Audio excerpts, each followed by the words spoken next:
talk about Menopause Part 2 tonight. I want to start out by saying this for this talk. Drugs don't heal. They never have healed. They never will heal. If drugs healed, we'd be the healthiest culture, the healthiest society on the planet. But they don't. They can change your symptoms. They can change your risk factors. But they don't take a healthy person, an unhealthy person, and make them into a healthy person. Drugs never, ever do that. In fact, over time, they make you quite a bit more unhealthy. So what does that have to do with menopause?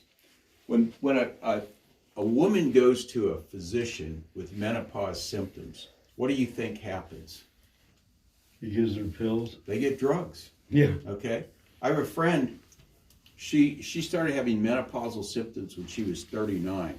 She had all the symptoms that I talked about last week. Depression, night sweats, all kinds of things.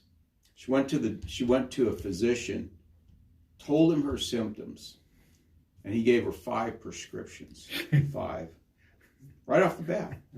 Now, she ended up not filling any of them, and she went and got some menopausal type nutrients somebody told her about, and within 2 weeks all the symptoms that she had that she went in for were gone because her body needed support. Menopause is a normal process for women to go through. You know, aging is normal. Listen, we can slow it down. We can slow the aging process down, and I'm going to have a talk about that in a couple of weeks, April 20th. I'm going to tell you how to do it. But menopause is a normal thing. The thing is how do you want to go through it? And what causes women to go through it hard or to go through it easy? And that's what we want to, that's what I talked a lot about last week. We're going to talk a little bit more about that this week and some of the solutions that we have for that. So, one of the things that really helps menopause, especially perimenopausal women, is Chaste Tree. It's an herb which has an effect on the hypothalamus and the pituitary gland, which are the 2 parts of the brain that signal the hormones and what to do. It's very safe. I use it primarily with women who are still cycling or they're perimenopausal.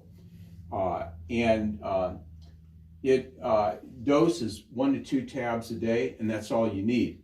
Now, I also use Chaste Tree in very high doses with endometriosis, and eventually I'm going to do a talk just on that, on what is it, what is endometriosis, how does it work, how do you fix it, okay? But Chaste Tree in high doses is an incredibly powerful product for women with endometriosis. So where do you start if you're going through menopause? Number one is you have to have a good diet. Now, what would a good diet, what would a bad diet be for menopause? Processed foods. Yeah, processed food. Like, I had a patient the other day that came to my office. Really, I liked him a lot. Good guy. He had some blood sugar issues. Let's put it that way. Serious blood sugar issues. And most of what he ate was processed. He'd get up in the morning and eat Cheerios, or wheat checks, and have, goldfish crackers for snacks. And I mean, you can't be healthy like that, okay? So you don't want to eat a lot of processed food. You don't want to eat a lot of sugar, okay? Sugar is like the devil for menopause. It really makes menopause a lot harder on women. So you want dietary modifications. You want a whole food, real food diet, okay? You want to support healthy digestion. Digest Forte is one of my favorite products for that, but we have other ones. Zypan I use a lot, depending on what the needs of the patient are. And as I said last week, the adrenal glands, which sit on top of the kidneys, what are they? How are they? What do they do in relation to menopause? Anybody remember? They can speed things up if the adrenals get real active, like in flight. And I'd like to say you were right, Terry, but it's not right. that's not right. No. I thought But good try. yeah, Good try. makes sense anyway.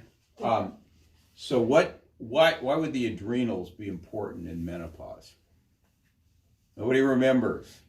Okay? Nope. It's a backup system. Okay? So if you jump out of an airplane, you know, these guys with parachutes, they have a couple parachutes. They have a backup parachute. The first one fails. Mm-hmm. So as you have decline in estrogen, progesterone, and female hormones, the adrenals are the backup support for that, and they make those same hormones, not in the same quantities, but they back it up. So if your backup parachute doesn't open, what happens? Splat, okay? So that's why you need good adrenal function, adrenal support.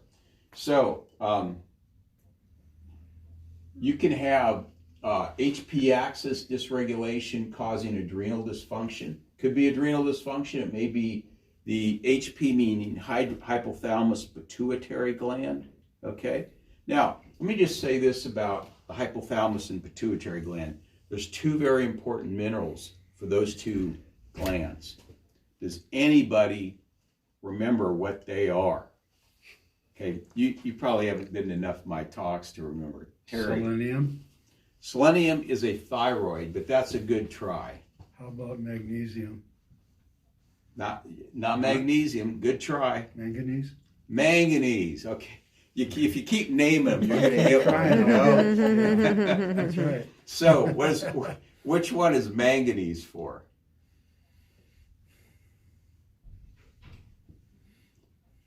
It's for the pituitary gland. Chromium is for the hypothalamus. Okay. Okay. So, taking chromium and manganese are like spark plugs for the hypothalamus and the pituitary. What foods are high in those? Brewer's yeast, really high in chromium. Okay. And nutritional yeast, really high in chromium. Okay. Manganese, green leafy vegetables, most of your vegetables, meats, vegetables have manganese in them. Ashwagandha, key herb for adrenal function. I use this all the time. I use it, I'll talk about it at the end. Adrenal tonic can be a good formula. I'm not using as much of that right now, but ashwagandha is an adrenal tonic, but ashwagandha is a key herb for menopausal issues with adrenals. Now, blood sugar, maintaining normal blood sugar, crucial for menopausal women. This is crucial for lots of things like brain function and emotional stability and all kinds of things. Gymnema is a key herb. I use lots of gymnema here. It's not the only thing I use for that because I have several things for blood sugar. One thing I like about gymnema, it resensitizes the cells to insulin. Okay, this is why I use it. Trace minerals, like I said, are really important. Essential fatty acids, food-based multiple vitamins should be considered. Why are essential fatty acids important in this process?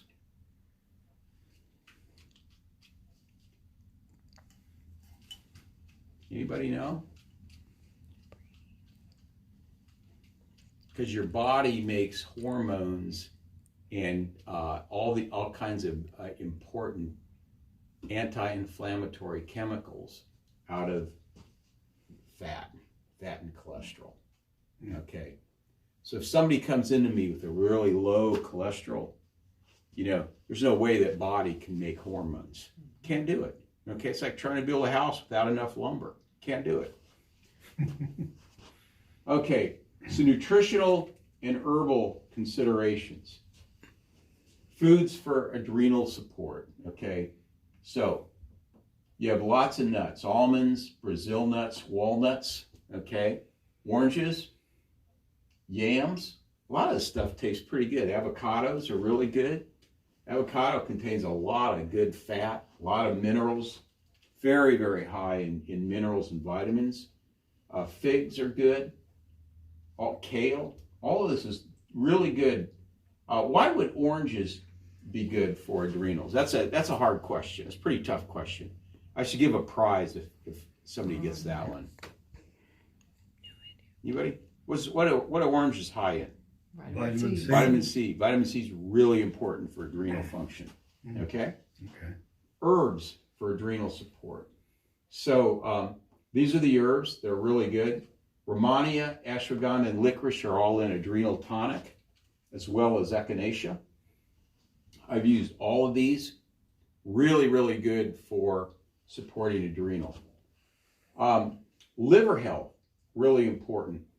Why would the liver be important for menopause? Why would it be important for normal menopause? Mainly because the liver does a lot of storage of anything that it can store, especially your fat-soluble vitamins. Yeah, it does some of that. But it also filters your toxins that are in the bloodstream. Does that, okay? It does a good job of that. It's the liver's job to get rid of excess hormones in the body. If your liver cannot get rid of excess estrogen, excess progesterone, excess hormones, they just build up over time. And that wreaks havoc in the system, okay? So the liver's really important for getting rid of that stuff. This is why I put a lot of women, if a woman comes into me, they're cycling female, and they're having all kinds of menopause, or not menopausal, but female issues. So first thing I do is I put them on the 21-day purification program to get that liver working right. And a lot of times in that 21 days, their hormones will just snap back to normal just by doing this. Does the liver take out extra testosterone too? It can, yeah. Okay. Absolutely. So weight and exercise. Healthy weight is good for going through menopause. One of the things I want to talk about here is a lot of women, when they get like perimenopausal, they develop this fat right down here. That is a sign that the adrenal glands are not working well. It's a sign of adrenal dysfunction, adrenal fatigue, or adrenal exhaustion. So if the adrenal glands produce estrogen, primarily estrogen, progesterone, testosterone, DHEA, if the adrenal glands produce the hormones and they're not working, I want you to think through this with me, okay? Why would the body put fat on the abdomen of a female or lower abdomen? What do fat cells do? Store hormones? That's a good answer. Which one? I don't know. They store estrogen in the form of estrone, E1. Three kinds of estrogen. So your body, here's the complexity of the human body at work. Okay, so the woman's going through life, has a lot of stress, doesn't eat well, pounding her adrenals to death. Just boom, boom. High sugar diets do that. Stress does it. Toxicity, anything that stresses the body out. So the body is going, these adrenals are not going to make it to menopause. We need to make sure this woman can get through menopause so she doesn't die. So they go, what are we going to do? Well, we're going to put fat on her body because fat will at least contain the estrogen that this woman needs to get through menopause. So that's why that happens. And so what happens is someone who's under a lot of stress, they take a lot of pharmaceuticals, which is hard on the adrenals. They eat a lot of sugar. They do all this stuff. They blow out their adrenals, and by the time they get to perimenopause, they start gaining weight. They don't know what's wrong. It's because the body's trying to keep them alive. So the adrenals should be checked way beforehand. It should be checked, women in their 20s and 30s ought to be having their adrenals checked. Find out if they're okay and support them, all right? So there's some exercises that are really, really good for getting rid of fat, and one of those exercises I'll give you is high intensity running or high intensity exercise. Really good for burning fat. Burns fat better than anything. Okay, much better than your short burst high intensity exercise, which is kind of I do. Okay, I don't do any more long runs. I used to. My body can't handle it anymore. Really, that's part of the reason. But when I read about it 10 years ago or 12 years ago about high intensity exercise and the effect it has on you metabolically, that's when I started doing that. I just completely gave up long distance running. So exercise, important. Testing. Testing is not always necessary if the foundational issues are addressed. Diet, digestion, adrenals, liver detoxification, exercise. So if you're doing a lot of this stuff, I like to test personally. I think some testing is really helpful. But if somebody comes into me and it's a cycling female and she's having all kinds of period issues and, I'm not going to run tests in a woman like that. Postmenopausal, yes. But, somebody that's cycling, their hormones are all over the place, and you run just like a one-time test on them, it's just going to tell you what they're at, where they're at in that particular time. So I just put them on the 21-day purification program, and it almost always works. So key herbs to consider with menopause. Wild Yam Complex is a great herb. Black cohosh, tribulus. Tribulus is one of my favorites, except we can't get it right now. We can't get good tribulus. And there's a long story to that. Meta Herb, the company that I use, will only use herbs of extremely high quality. The last batch of tribulus they got from their grower in Bulgaria, who's been totally dependable up until now. They sent it to the lab to get analyzed, and the active ingredients were just not there, so they just sent the whole batch back.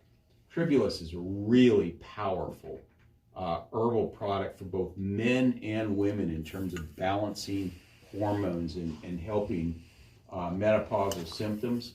But I can't get it right now, and I guarantee if you go to any health food store and get tribulus, the chances of you getting good tribulus are really remote.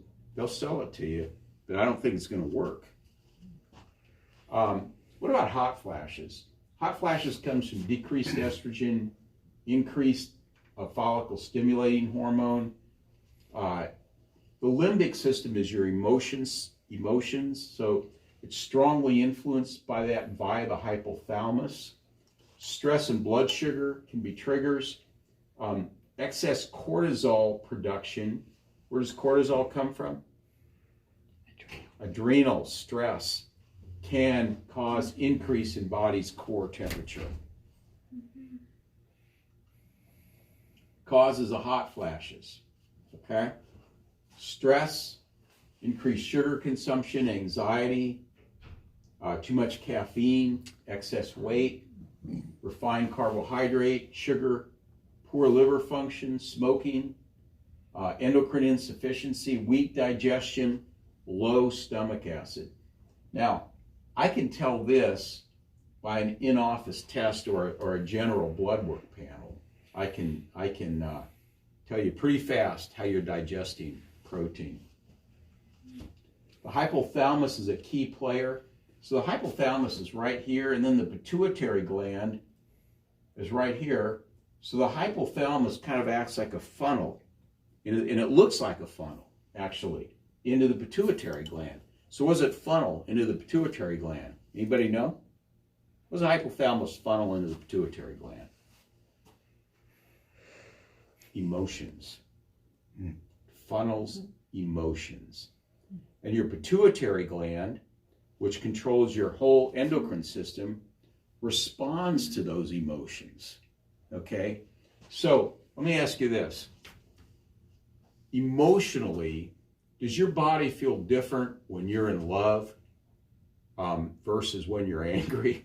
Mm-hmm. Yeah, I mean, your hormones everything's different, okay? But all that comes through the hypothalamus, and depending on your emotional state is what happens with your pituitary gland. And your pituitary gland then, as the conductor of the endocrine system, tells all the various endocrine organs what to do.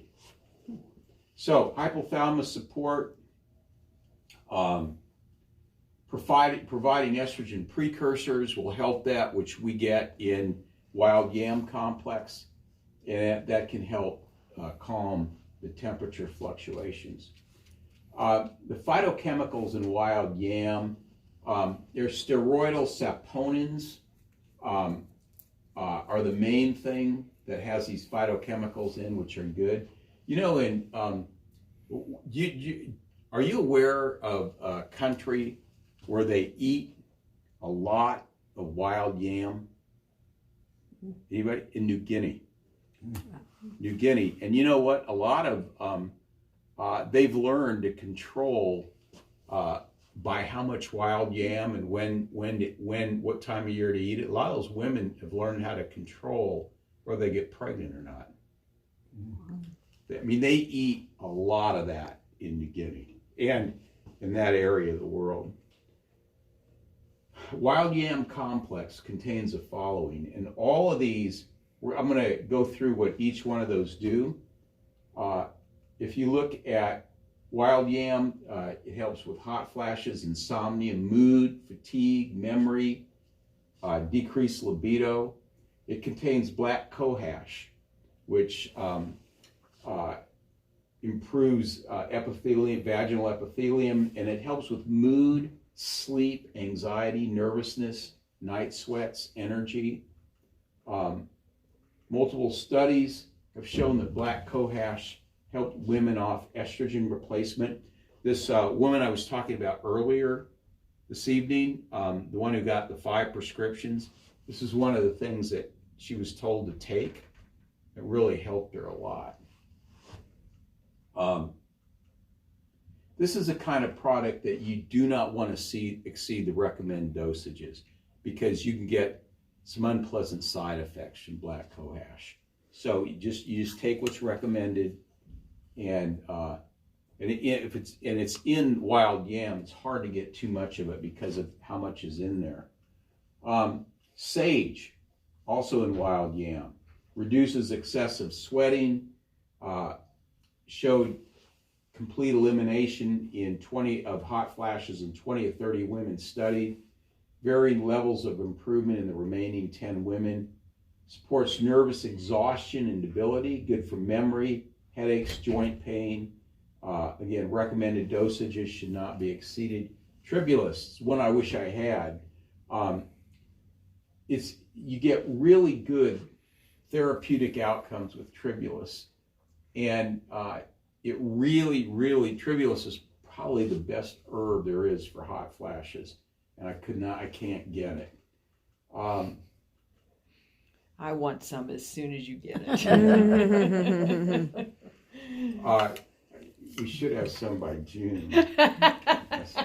It's supposed I know, to we're be supposed to this get summer. it in February, No, then they push it back yeah. to April. Yeah. They just keep pushing it back. It does a lot of good things for women. Any type of hormonal dysfunction, male or female, it's helpful. This is another problem in menopause, vaginal dryness. These symptoms are expressions of hormonal dysfunction. You can use black cohosh. I'll show you.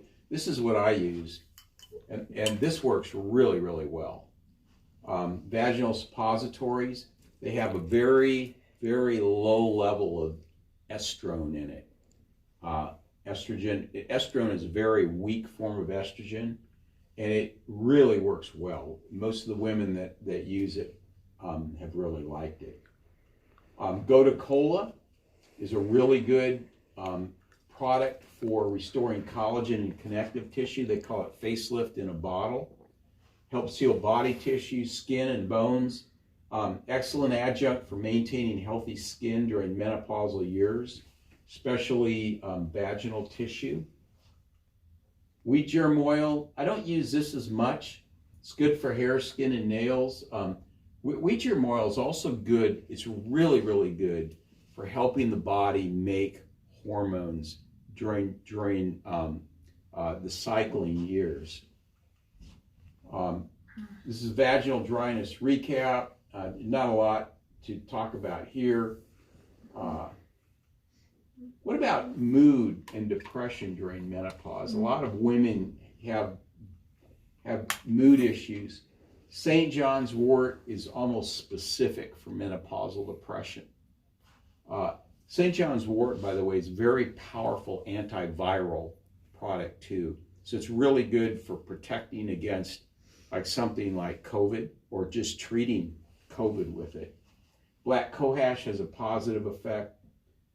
So wild yam complex, which has some St. John's wort in it, is good. And then for anxiety, cava forte, very, very good. If a woman's got adrenal dysfunction and, let's see, I'll get to that in a minute. Okay. Cobb is really good for appetite disturbance, difficulty concentrating, fatigue, guilt, anxiety, sleep. There's some other herbs that I have for sleep, like valerian is really good for that. And finally, Ashwagandha Complex. This is the last one I want to talk about. This is a product, if somebody's got a lot of adrenal issues and they have high anxiety, this is the product that you use. This is a really good product for that. Really helps calm that down. So I've gone through a lot of the products that I would use, a lot of the issues with menopause. Sometimes it takes some time to figure everything out, what a particular woman needs. Any questions about anything I've gone over? Terry? That whatever herb it was, that was from Bulgaria, turbulence. Tribulus. Yeah, what's it made from? It's a tribulus plant. Oh, it's a plant. Yeah. Oh. Called tribulus. Oh, okay. That's what I've never heard of it. I've gardened for years and come from a farm. I've never heard of it. I mean, what is so special about Bulgaria that you only can get it there? Why can't it be grown here in Nebraska? The soil, kind of soil they have there. You got good mountain soil. Yeah, it's a climate in the soil. It just grows great tribulus. Mm.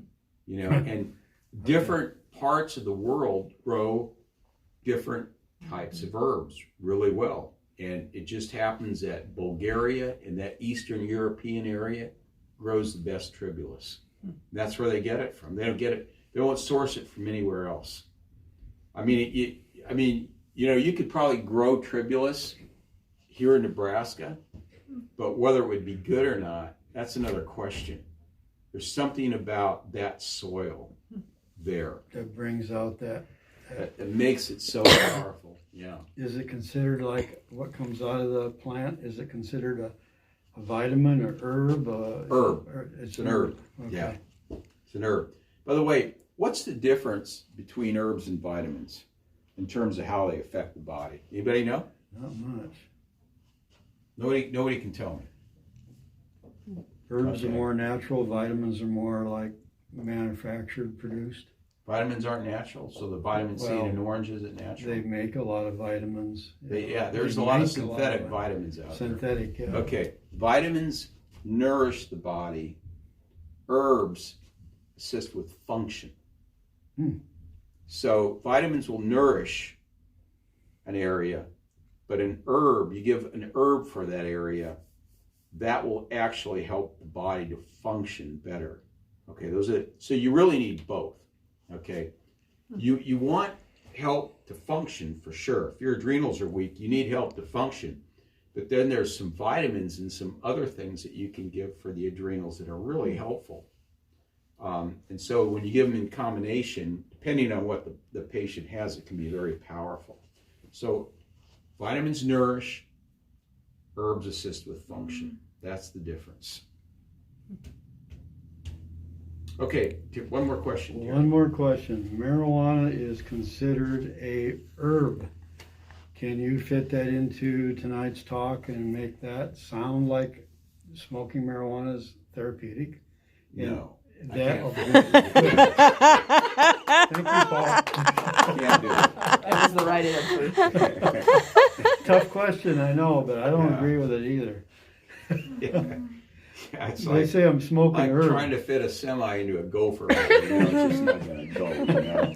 So, There you go. okay, well, I think we're done for tonight. Thank you so much for coming and great question to end it up with, Terry. Oh, God.